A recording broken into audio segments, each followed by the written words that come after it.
Halina, tayo po't panoorin ang mga aral at mga mensahe ng makabagong panahong katuruan. Mga katuruan at aral na nagmula pa sa lumang kaban ng tipan. Mga katuruan, mga hula, mga mensahe na matagal nang kinalimutan ng kasaysayan. At sa ngayon, tayo ay nasa dulo na ng huling panahon, ay muling binuhay ang salita, ang diwa na dala ng mensahero na siyang galing dito sa dulong silangan. Mga kaalamang lumipas, libo-libong taon na ang mga nakaraan. At ngayon ay muling matutunghayan dala ng mga mensahe ating pag-aaralan. Ihanda ang ating sarili, buksan ang ating diwa, pansinin at timbangin ang mga katuruan, bigyan diin ang mga aral na matututuhan, mga aral at mga katotohanan na siyang magpapalaya sa ating nakaraan.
Masayang bati mga Ophirians! Kami ay nagpapasalamat sa mga patuloy na sumusubaybay at sumusuporta sa ating channel. Lagi po ninyong tandaan, tumutok lamang sa official channel ng Ophirian Heritage Conservatory. Dito po kayo mag-comment upang masagot namin ang inyong mga katanungan. Maraming nagtatanong sa atin kung dapat pa bang sundin ang dietary law na matatagpuan sa Leviticus. Bilang tugon, ilalahad namin ang buong katotohanan tungkol sa mga pagkain dito lamang sa Ophirian Heritage Conservatory Channel. Aming pabubulaanan ang katuruan ng mga bulaang sekta na nilinisan na daw ang mga pagkain at maaari na daw itong kainin. Binaluktot nila ang mga kautusan gamit ang mga sumusunod na talata sa Biblia. Number 1, Acts Chapter 10, verse 11 to 15. Tungkol po ito sa vision ni Peter kung saan may ibinaba na kumot mula sa langit at sinabihan siyang kumain ng mga karumaldumal na pagkain. Number 2, Matthew chapter 15, verse 11 at Mark chapter 7, verse 15 kung saan sinabi ng Mesaya na hindi ang pumapasok sa bibig ng tao ang nakaka-defile, kundi ang lumalabas sa bibig. Number 3, 1 Corinthians chapter 10, verse 25 to 27. Ito ang mapanlinlang na kasulatan ni Pablo. Unahin natin ang Acts chapter 10, verse 15. The voice spoke to him a second time. Do not call anything impure that Alahayam has made clean. Ganito ito binaluktot ng mga bulaang tagapagturo gamit ang hugot at tapal technique. Una nilang babasahin ang verses 11 hanggang 15 kung saan sinasabi na may kumot na bumaba at naglalaman ng mga karumalduman na pagkain at pinapakain si Peter. At sinabi ng boses na huwag tatawaging marumi ang mga pagkaing nilinisan na. Hanggang doon na lang nila babasahin at hindi nila ibibigay ang mga sumusunod na verses hanggang sa chapter 11 kung saan ipinaliwanag ni Peter ang kahulugan ng kanyang vision or pangitain. Imbis na ipaliwanag ang kahulugan ng vision, gumawa itong mga bulaang tagapagturo ng libadurang doktrina na nilinisan na daw ang mga pagkain Kung kaya, pwede na daw kainin. Pagtitibayin nila ang kanilang baluktot na katuruan gamit ang mga salita ng peking apostol na si Pablo. Obsolete na daw ang Leviticus dahil para lamang daw sa mga Israelites. Obsolete na daw ang kautusan na ibinigay kay Moses. Magaling, mga pastor talaga kayo ni Satanas. Ibibilad ng OHC ang mga baluktot ninyong katuruan na nagpapahamak sa sangkatauhan. Here we go. Acts chapter 10, verse 11 to 15. He saw heaven opened and something like a large sheet being let down to earth by its four corners. It contained all kinds of four-footed animals as well as reptiles and birds. Then a voice told him, "Get up, Peter, kill and eat." Peter replied, "Surely not, Alahayam. I have never eaten anything impure or unclean." The voice spoke to him a second time, "Do not call anything impure that Alahayam has made clean." Analyze natin ang nilalaman ng bawat verse. Sa verse 11 and 12, may bumaba na kumot, naglalaman ng mga karumal-dumal na pagkain. Verse 13, sinabi ng boses kay Peter, "Magkatay at kumain." Verse 14, tumanggi si Peter at sinabi niyang hindi siya kailanman kumain ng maruruming pagkain. Verse 15, sumagot ang boses kay Peter, "Huwag mong tatawaging marumi ang anumang bagay na nilinisan na." Hanggang dyan lang ang ituturo ng mga bulaan. Pwede na daw kainin ang mga karumalduman na pagkain. Tanong, literal bang pagkain ang ibig sabihin ng vision ni Peter? Hindi niyo po mauunawaan ang tamang kahulugan kung hugot at tapal ng mga verses ang gagawin nyo tulad ng gawain nitong mga bulaang tagapagturo. Kailangang basahin nyo at unawain ang buong nilalaman ng Acts chapter 10 and chapter 11. Huwag po hugot dito, tapal doon, sabay gawa ng libadurang doktrina. Talakayin natin ang mahahalagang punto ng chapter 10 hanggang chapter 11. Simulan natin sa chapter 10. At Caesarea, there was a man named Cornelius, a centurion in what was known as the Italian regiment. He and all his family were devout and fierce the Alahayam. He gave generously to those in need and prayed to Alahayam regularly. Linawin ko ang identity ni Cornelius. Very important po ito. Ayon sa nasusulat, si Cornelius ay isang centurion na nabibilang sa Italian regiment. Ibig sabihin, siya ay isang kawal, isang sundalong Romano. Hindi siya Hudyo at hindi rin Israelite. In short, hindi siya kalahi ni na Peter. Tandaan niyo po yan. Ituloy natin. Verse 3, chapter 10 pa rin. One day, at about 3 in the afternoon, he had a vision. He distinctly saw an angel of Alahayam who came to him and said, "Cornelius." Cornelius stared at him in fear. "What is it, Alahayam?" he asked. The angel answered, "Your prayers and gifts to the poor have come up as a memorial offering before Alahayam.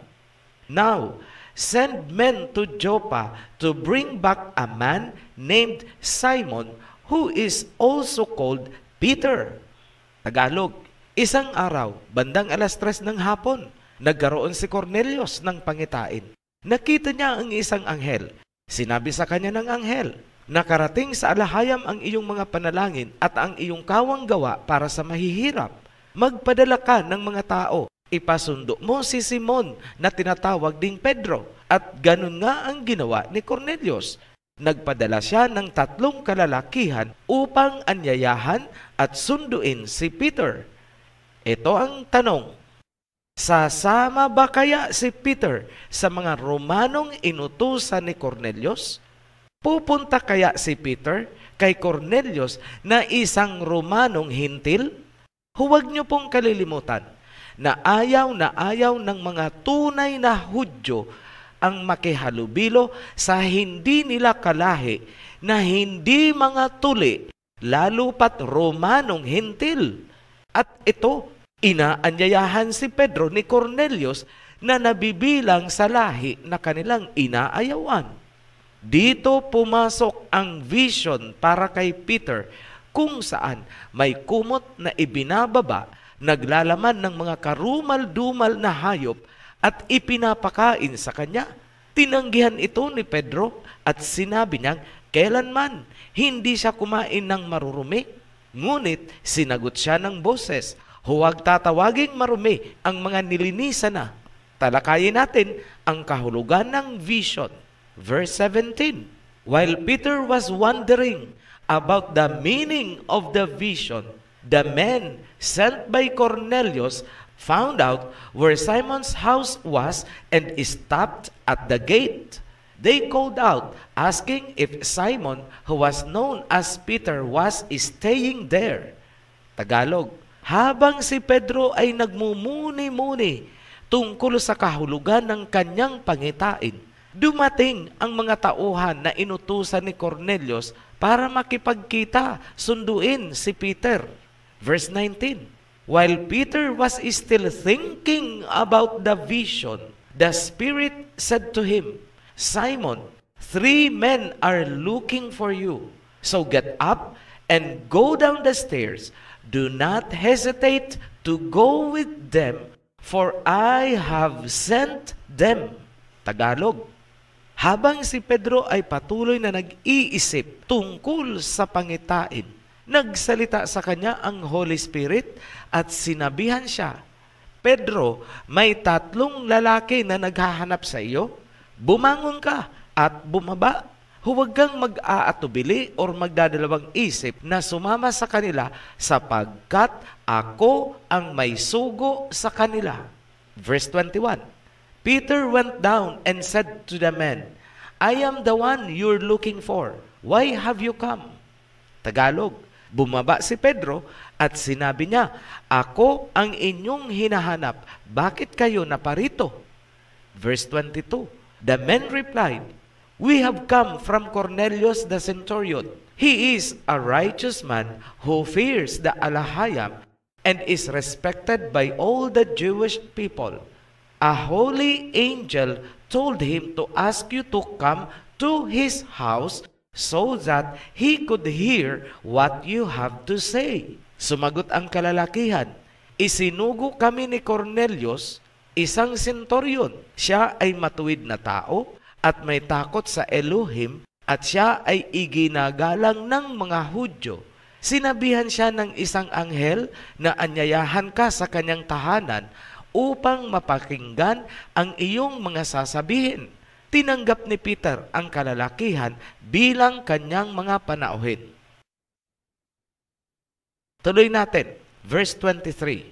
The next day, Peter started out with them, and some of the believers from Joppa went along. The following day, he arrived in Caesarea. Cornelius was expecting them and had called together his relatives and close friends. As Peter entered the house, Cornelius met him and fell at his feet in reverence. But Peter made him get up. Stand up, he said. I am only a man myself. Nang sumunod na araw, sinamahan si Peter ng ilang kasamahan mula sa kawan sa Joppa. Nang dumating si Peter sa Caesarea, ipinatawag ni Cornelius ang kanyang mga kamag-anak at malalapit na kaibigan. Narito na ang buod na kahulugan ng vision ni Peter. Verse 28, he said to them, you are well aware that it is against our law for a Jew to associate with or visit a Gentile. But Alahayam has shown me that I should not call anyone impure or unclean. So when I was sent for, I came without raising any objection. May I ask why you sent for me? Tagalog, nagsalita si Pedro at kanyang sinabi, alam na alam naman ninyo na laban sa aming batas ng mga Hudyo ang makikihalubilo sa mga hintil. Ngunit ipinabatid sa akin ng Elohim na hindi ko dapat tawaging marumi o karumaldumal ang sino mang nalinisan na. Verse 30 hanggang 32. Isinalaysay ni Cornelius kung paanong nagpakita sa kanya ang anghel at binigyan siya ng instruction na ipasundo si Pedro. At sa verse 33, ganito ang sinabi ni Cornelius, so I sent for you immediately, and it was good of you to come. Now we are all here in the presence of Alahayam to listen to everything Yahawashai has commanded you to tell us. Tagalog, kung kaya ipinasundo kita at mabuti naman at nakarating ka. Ngayon, naririto kaming lahat sa piling ng Alahayam upang makinig at sumunod sa anumang ipag-uutos ni Yahawashai na sasabihin mo sa amin. Ituloy natin ang pag-analyze hanggang sa susunod na chapter. That is chapter 11. The apostles and the believers throughout Judea heard that the Gentiles also had received the word of Alahayam. So, when Peter went up to Jerusalem, the circumcised believers criticized him and said, you went into the house of uncircumcised men and ate with them. Kumalat ang balita sa Judea na si Peter ay nakihalubilo at kumain kasama ng mga hintil, mga hindi tuli. Kung kaya, noong dumating si Peter sa Jerusalem, siya ay na-criticize. Labag kasi yun sa kanilang kautusan. Ngunit, ipinaliwanag ni Peter ang mga pangyayari. Ito ang walang kaduda-duda na kahulugan ng vision ayon mismo kay Peter. Acts chapter 11 verse 5 to 10. Isinalaysay ni Peter ang tungkol sa kanyang vision, yung blanket mula sa langit na may nakalagay na mga karumal-dumal na hayop at ipinapakain sa kanya. Kanya itong tinanggihan, ngunit sinabi sa kanya ng boses na huwag tatawaging marumi o karumal-dumal ang mga nilinisan na. Ituloy natin sa verse 11, Acts chapter 11, verse 11 to 12. Right then, 3 men who had been sent to me from Caesarea stopped at the house where I was staying. The Spirit told me to have no hesitation about going with them. Napakaliwanag po na ang kahulugan ng vision ni Peter ay tungkol sa mga lalaki na dumating mula kay Cornelius. Wala pong kaugnayan ang kanyang vision sa literal na pagkain, kundi sa mga kagaya ni na Cornelius. Contextually, ang kahulugan ng vision na ipinakita kay Peter ay tungkol sa mga hintil na gustong magpasakop na sa kalooban ng Ama. Wala pong sinabi si Peter na ang kahulugan ng kanyang vision ay tungkol sa literal na pagkain karumal-dumal. Huwag ninyong baluktutin. Tigilan na po ang pagbaluktot sa Acts chapter 10 upang patamain ang mga pahayahay ninyong doktrina. Huwag paluloko dyan sa mga bulaang pastor. Isunod natin ang isa pang binabaluktot na kasulatan upang patamain ang doktrinang lahat ay pwede nang kainin. Matatagpuan sa Matthew chapter 15 verse 11 at Mark chapter 7 verse 15. What goes into someone's mouth does not defile them, but what goes out of their mouth, that is what defiles them. Sa Mark 7 chapter 15, nothing outside a person can defile them by going into them. Rather, it is what comes out of a person that defiles them. Sinasabi na walang pumapasok sa bibig ang pwedeng maging dahilan ng pagkakadefile ng tao, kundi ang lumalabas sa bibig ng tao. Sa pamamagitan ng hugot dito, tapal doon technique, nagawang ipakahulugan ng mga bulaang tagapagturo na ang tinutukoy ng Mesaya ay ang mga unclean food or karumaldumal na pagkain. Taken out of context ang verse. Hugot tapal, basahin ninyo ang buong Matthew chapter 15 upang maunawaan na hindi ang mga karumalduman na pagkain ang tinutukoy ng Mesaya. Here we go. Verse 1. Then some Pharisees and teachers of the law came to Yahushua from Jerusalem and asked, "Why do your disciples break the tradition of the elders? They do not wash their hands before they eat." Tagalog, may mga Pariseyong lumapit sa Mesaya at nagtanong, bakit daw binali ng mga apostoles ang tradisyon ng mga nakatatanda dahil kumain sila na hindi naghugas ng kamay? Verse 10, Yahushua called the crowd to him and said, "Listen and understand. What goes into someone's mouth does not defile them, but what comes out of their mouth, that is what defiles them. Don't you see that whatever enters the mouth goes into the stomach and then out of the body?"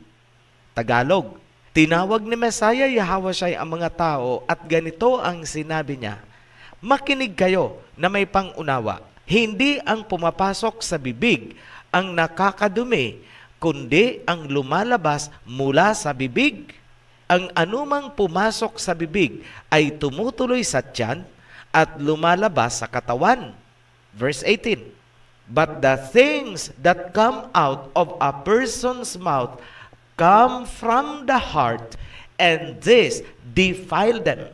For out of the heart come evil thoughts, murder, adultery, sexual immorality, theft, false testimony, slander. These are what defile a person. But eating with unwashed hands does not defile them." Tagalog, ngunit ang mga bagay na lumalabas mula sa bibig ay nanggagaling sa puso at yun ang nakakadumi sa mga tao, sapagkat nagmumula sa puso ang masamang kaisipan, mga pagpatay, pangangalunya, imoralidad, pagnanakaw at bulaang pagpapatunay. Yan ang nakakadumi sa tao at hindi ang maruming kamay na hindi nahugasan bago kumain. Maliwanag po ang tinutukoy ng Mesaya na pumapasok sa bibig, ngunit hindi nakaka-defile ay ang dumi ng kamay na hindi nahugasan bago kumain. Hindi po ang unclean foods or karumalduman na pagkain ang sinasabi niya. Mga bulaang tagapagturo, binaluktot nyo ang Matthew chapter 15 verse 11 at Mark chapter 7 verse 15. Pakiayos lang po mga bulaang pastor at tagapagturo. Ayusin nyo ang mga turo nyo at huwag puro love offering at tithes lang ang inaatupag nyo. Isa pang may kinalaman sa pagkain na nais naming ituwid ay ang sinulat ni Pablo. Ganito ang sinabi niya sa 1 Corinthians chapter 10 verse 25 to 27.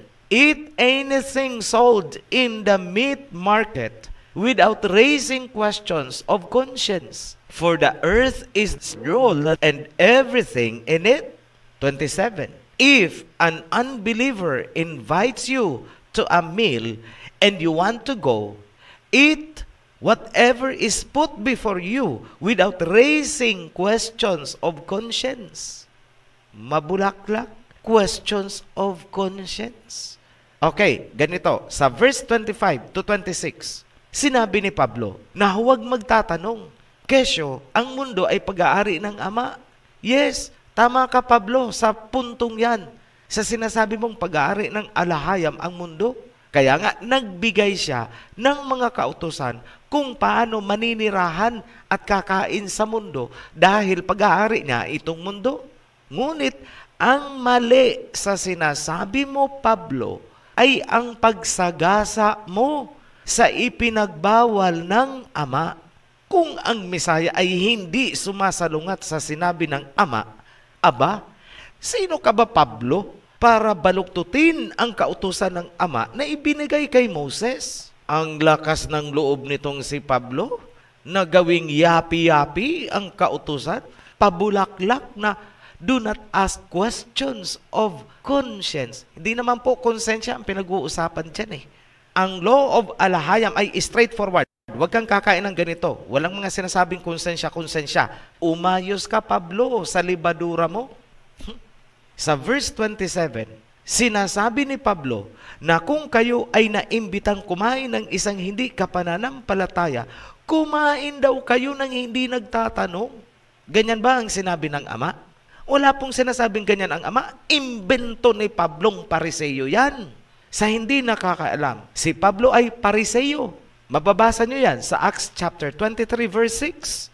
Wala ba kayong napapansin? Propaganda ito ni Pablo upang kalabanin ang kultura o heritage of Jacob's Israel.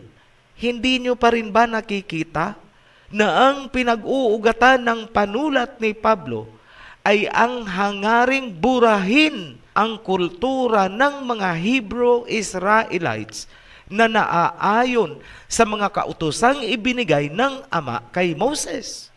Nag-iisip po ba kayo habang nagbabasa ng yapi-yapi ni Pablo? Huwag na tayong magpaikutan sa mga libadura ni Pablo. Pili na lang kayo kung ano ang nararapat sundin, salita ng Ama at ng Mesaya or salita ni Pablo na isang Pariseyo. Ganon kasimple. Tandaan ang sinasabi ko. Hindi po binago ng Mesaya ang mga kautusan. Muli naming bibigyan ng diin ang mga sumusunod na katibayan. Number 1, Matthew chapter 5 verse 17. Sinabi ng Mesaya na hindi siya naparito upang baguhin or alisin ang mga kautusan. Number 2, Matthew chapter 23 verse 34. Sinabi ng Mesaya na siya ay magpapadala ng mga propeta at madudunong upang ituro ang mga kautosang ibinigay ng Ama kay Moses. Number 3, Revelation chapter 22 verse 14, King James Version. Mapalad ang mga sumunod sa mga kautusan sapagkat sila ay makakapasok sa Holy City. In short, magkakaroon sila ng buhay na walang hanggan. Bilang pangwakas na talata, nasusulat ang salita ng Mesaya King Yahawashai. Matthew chapter 5 verse 18. For truly I tell you, until heaven and earth disappear, not the smallest letter, not the least stroke of a pen, will by any means disappear from the law until everything is accomplished. Katotohanan, sinasabi ko sa inyo, maglaho man ang langit at lupa, walang magbabago or mawawala ni isang guhit mula sa kautusan hanggang matupad ang lahat. Kailan matutupad ang lahat na dapat matupad? Sa Judgment Day, sa araw ng paghuhukom, kung saan ang lahat ng tao ay lilitisin ayon sa kanilang gawa. Revelation chapter 20 verse 12. And I saw the dead, great and small, standing before the throne, and books were opened. Another book was opened, which is the book of life. The dead were judged according to what they had done as recorded in the books. Sasalungatin nyo na naman ito, mga saved by grace and faith alone? Di nyo po ito pwedeng salungatin. Dahil malinaw ang sinasabi dito na tayo ay lilitisin, huhusgahan ayon sa ating mga gawa. Hindi po ayon sa faith and grace ninyo. Magkaintindihan tayo, magkalinawan tayo, mga bula ang tagapagturo. Hindi na kayo nahiya. Ano sa palagay nyo ang tanging pwedeng gamitin upang litisin ang gawa ng sangkatauhan? Walang iba, kundi ang mga kautusan. Yan ang panahon kung kailan matutupad ang lahat na sinasabi. Yan ang panahon kung saan huling gagamitin ang mga kautusan na sinisipa ng mga bulaang sekta na sunod-sunuran kay Pablo, ang peking apostol ng mga hintil. Sige, magpakahintil kayo. Panoorin nyo na lang ang Perdition series para malaman ang tunay na pagkatao at hangarin ni Pablo. Nakalagay po sa description nitong video sa ibaba lamang ang link para sa mga bulaang pastor at tagapagturo nitong mga Babylonian religions. Pakinggan nyo ang sasabihin ko sa inyo. Save your souls. Muli po kaming nagpapasalamat sa mga patuloy na sumusuporta sa ating channel. We are happy to announce, meron na po tayong mahigit 80 chapters worldwide and still counting. Sa mga nagre-request ng bautismo, click nyo lang ang link na nasa ibaba ng video. Pumasok sa Joshua Group on Facebook para po kayo ay matulungan. Sa mga newly baptized, welcome to the covenant.